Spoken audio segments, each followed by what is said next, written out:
అందరికి నమస్తే అండి. ఉమ్మడి ప్రకాశం జిల్లాలో అద్దంకికి ఒక ప్రత్యేకత ఉంది. అద్దంకి నియోజకవర్గం అంటే రాష్ట్రంలో కూడా అందరూ తల తిప్పి చూసేటువంటి రాజకీయాలు నడిచేటువంటి ఉద్దండులు అద్దంకిలో ఉంటారన్న విషయం అందరికీ తెలుసు. అంటే సీనియర్ మోస్ట్ ఉన్నారు. కానీ ఇక్కడ ఉన్నటువంటి నాయకులు ఎవరైతే ఉన్నారో వారు ఎన్నిసార్లు ఇక్కడ పదవులు అలంకరించినా కూడా మంత్రి పదవికి నోచుకున్నటువంటి జిల్లాలో ఏకైక సీట్ ఏదన్నా ఉందంటే అది అద్దంకి నియోజకవర్గం అనే చెప్పుకోవచ్చు. సో అద్దంకిలో అసలు రాజకీయ పరిస్థితులు ఎలా ఉన్నాయని ఒకసారి మనం చూస్తే గతంలో మన ఛానల్ ద్వారా కొన్ని వీడియోస్ వచ్చినాయి. అయితే ఇప్పుడు విషయం ఏంటంటే ఇక్కడ వైఎస్ఆర్సీపీ టీడీపీ బలాబలాలు ఉన్నాయి. వైఎస్ఆర్సీపీ పాత ఇన్ఛార్జిని ఎవరైతే మాజీ ఎమ్మెల్యే బాచిన చెంచుగారెడ్డి గారి కుమారుడు బాచిన కృష్ణ చైతన్యని పక్కన పెట్టేసి ఇప్పుడు ఫ్రెష్గా అమరావతి ప్రాంతం నుంచి దొడ్లేరు దగ్గర నుంచి పాణిం హనిమిరెడ్డి అని ఒక వ్యాపారవేత్తని పారిశ్రామికవేత్తని అద్దంకి తీసుకురావడం జరిగింది. అంటే రవికుమార్ గారు కూడా ఇక్కడ వ్యాపారవేత్తే. సో అదే కోణంలో ఒక బలమైన వ్యక్తిని, అది కూడా రెడ్డి సామాజిక వర్గానికి చెందినటువంటి వ్యక్తిని అద్దంకిలో తీసుకొచ్చేసి వైఎస్ఆర్సీపీ అధిష్టానం నిలబెట్టింది. సో ఇప్పుడు ఇక్కడ పోటాపోటీగా అయితే నడుస్తూనే ఉంది. కొంచెం అంటే రవికుమారు పాత వ్యక్తి అయినప్పుడు కూడా ఇక్కడ వైఎస్ఆర్సీపీ కొంచెం గాలి ఈసారి వీసే అవకాశాలు అయితే కనిపిస్తూ ఉన్నాయి. సరే ఇది గ్యారెంటీ అయితే కాదు, జస్ట్ అంటే వాతావరణ సమీకరణాలు అయితే అలా ఉన్నాయి. సో అందుకని ఏం చేశారంటే ఇక్కడ ఉన్న కృష్ణ చైతన్యాన్ని కొంచెం పక్కన పెట్టారు. అసలు కృష్ణ చైతన్యాన్ని ఎందుకు పక్కన పెట్టారు?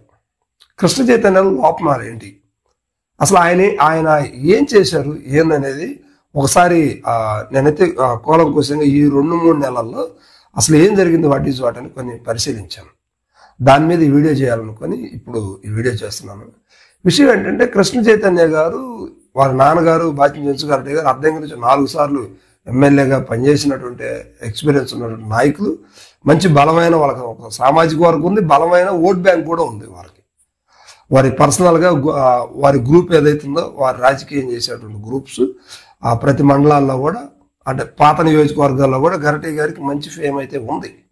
అదేవిధంగా వాళ్ళ ప్రత్యర్థి ఎవరైతే ఉన్నారో కరణం బలరాం కావచ్చు, మధ్యలో కొంతకాలం రాఘవరావు గారు జగన్మోహన్ రాఘవరావు కావచ్చు, ఆయన మీద దాడి తట్టుకోలేకపోయారు. అంటే అంత బలమైన నాయకత్వం చేసినటువంటి వ్యక్తి బాచిన చెంచుగారెడ్డి గారు.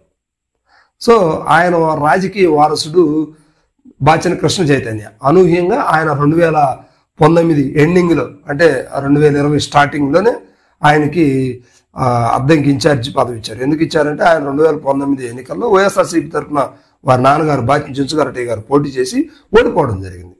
సో అందువల్ల ఆ ఇన్ఛార్జి బాధ్యతలు ఆయన వయసురీత్యా పెద్దవాడు కనుక వారి కుమారుడు బాచిన కృష్ణ చైతన్య గారిని అక్కడ ఇన్ఛార్జిగా అధిష్టానం వైఎస్ఆర్సీపీ ప్రకటించేసింది. సో ఈయన ఏం చేశారంటే వచ్చిన తర్వాత అంటే ఈయన మీద ఉన్నటువంటి వాదు వైఎస్ఆర్సీపీ అధిష్టానానికి అద్దంకి ప్రాంతం నుంచి వెళ్ళినటువంటి వార్తలు ఏమని ఉన్నాయంటే ఈయన పూర్తిగా టీడీపీ వాళ్ళకి సహకరిస్తున్నారు, టీడీపీ వారితోనే ఎక్కువ వ్యవహార శైలి కానీ ఏదైనా లాబింగ్లన్నీ కూడా నడుపుతున్నారు. వారిని అడ్డం పెట్టుకొని అద్దంకిలో కొంత మనీ లాండరింగ్ అదే డబ్బు పరంగా కావచ్చు, లేకపోతే ఏదన్నా అద్దంకి నగరంలో సంబంధించి ల్యాండ్ పూలింగ్స్ ఇట్లాంటివన్నీ కూడా వారు చేస్తున్నారని చెప్పేసి అధిష్టానానికి ఈ విషయాన్ని బాగా ఒక వర్గం బయలుదేరి తీసుకెళ్ళి చెప్పడం జరిగింది. యాక్చువల్గా ఏంటంటే కొంతమంది ఆ టీడీపీ వారిని ఆయన కలుపుకున్న మాట అయితే కొంత వాస్తవే కనపడతా ఉంది. అయితే ఆయన ఏమంటారంటే దానికి కృష్ణ చైతన్య గారు నేను కేవలం నా స్వలాభం కోసం కదా, పార్టీ బలోపేతానికి అందరినీ కలుపుకోవాలి కాబట్టి కలుపుకున్నా అన్నారు. అదేవిధంగా అద్దంకిని అభివృద్ధి చేయడంలో కూడా గతంలో రవికుమారు 3 సార్లు ఉన్నప్పుడు కూడా చేయలేదు. సో నేను అద్దంకిని శ్రద్ధ తీసుకొని నేను ఇన్ఛార్జిగా ఉన్నప్పుడు కూడా అద్దంకిని ఒక ప్రత్యేక కోణంలో చూపించాలని చెప్పేసి నేను ఈ కార్యక్రమం చేశానని చెప్పేసి ఆయన అద్దంకిని డెవలప్ చేశాడు. అంటే ఆయన హయాంలో గవర్నమెంట్ ఏదైతే వైఎస్ఆర్సీపీ ఉందో దాని సహకారంతో ఆయన చేశారు, అందులో సందేహం లేదు. ఆయన అద్దంకిని ఎంతో కొంత అభివృద్ధి చేశాడు, మంచి దారిలోకి తీసుకొచ్చేసాడు. సో మరి వైఎస్ఆర్సీపీ ఎందుకు తీసుకెళ్ళిందంటే ఈయన కేవలం టీడీపీ వాళ్ళకి సపోర్ట్ చేస్తున్నారని ఒక వాదన అయితే ఉంది. అందరిని కలుపుకొని పోయాడు, అందరితో మంచిగా ఉన్నాడు. ఒకానొక సమయంలో రాష్ట్రంలోనే ఈ గడప గడప ప్రోగ్రాంలో కృష్ణ చైతన్య గారు అంటే అద్దెకి ఇన్ఛార్జి స్థానం ముందంజలో ఉంది.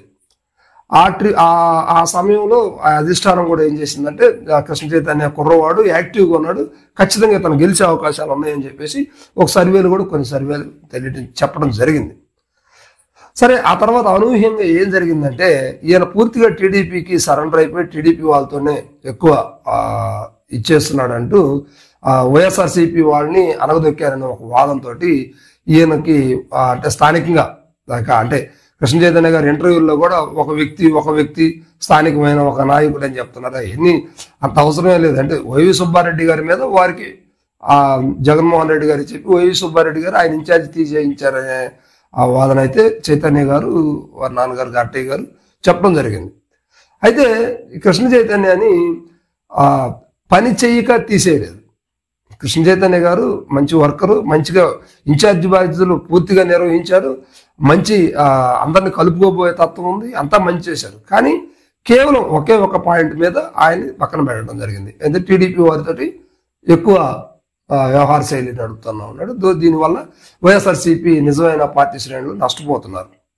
అందువల్ల కృష్ణ చైతన్యం తీసేయడం జరిగిందని చెప్పేసి అన్నారు. అయితే ప్రస్తుతానికైతే ఇప్పుడు ఆయన వెళ్ళాడనే కాదు, కానీ అద్దంకిలో ప్రస్తుతానికి ఇక్కడ ఏవైతే మార్పు అయితే ఏం కనిపించలేదు. ఆ వైఎస్ఆర్సీపీ గతంలో లాగానే ఉన్నట్టుగానే కనిపిస్తూ ఉంది. పెద్దగా మెచ్యూరిటీ లెవెల్స్ అయితే ఏం కనిపించట్లేదు. ఎందుకంటే ఇక్కడ కొత్తగా వచ్చిన ఇన్ఛార్జి ఎవరైతే ఉన్నారో ఆయన ఇక్కడ ఇన్ఛార్జ్ వ్యవస్థ అంటే మండలానికి ఒక వ్యక్తిని పెట్టేసి చేస్తున్నారు. దీని మీద కొంతమంది పెదవి విరుస్తున్నారు వైసీపీ శ్రేణులు. సరే అంటే ఆయన ప్లానింగ్ ఎలా ఉన్నది అనేది ఎలక్షన్ నాటికి కానీ తెలియదు. మరి చైతన్య గారు అయితే ప్రస్తుతానికి ఇప్పుడు టీడీపీలో చేరున్నారు. ఆయనకి ఇన్ఛార్జ్ తీసేసిన తర్వాత ఆయన వెళ్ళిపోయి టీడీపీలో చేరటం జరిగింది. ఇక టీడీపీ నుంచి దర్శి కూడా ఏదో ఇస్తారన్నట్టుగా సెర్చ్ చేశారు. దర్శి అయితే అయ్యే పరిస్థితి అయితే కనిపించలేదు. సో అదేవిధంగా పర్చూరు కూడా వెళ్ళమన్నారంట. మొదట్లోనే ఇన్ఛార్జి మార్చే విషయంలో పర్చూరు వెళ్ళాలన్నట్టుగా చెప్పుకొచ్చారు. ఇటీవల చీరాలు కూడా టీడీపీ తరఫున మరి అడగాలని కూడా అన్నారు. అది ఏది కూడా వారికి క్లారిటీ అయితే రాలేదు. ఈలోగా వైఎస్ఆర్సీపీ టీడీపీ టికెట్లు డిక్లేర్ చేయడం అయిపోయింది. ఇక నెక్స్ట్ టికెట్ అనేది కష్టం. మరి వైసీపీకి చేస్తారా టీడీపీకి చేస్తారా అనేది వాళ్ళు టీడీపీలో చేరారు కనుక ఖచ్చితంగా టీడీపీకే చెయ్యాలి. కానీ కొన్ని సంకేతాలు అయితే వినిపిస్తా ఉన్నాయి వైఎస్ఆర్సీపీకే చేద్దాం అన్నట్టుగా అనుకుంటారని. ఏదేమైనా ఎలక్షన్ నాటికి కానీ వీళ్ళు ఎటు చేస్తారని క్లారిటీ అనేది వస్తుంది. ఓకే.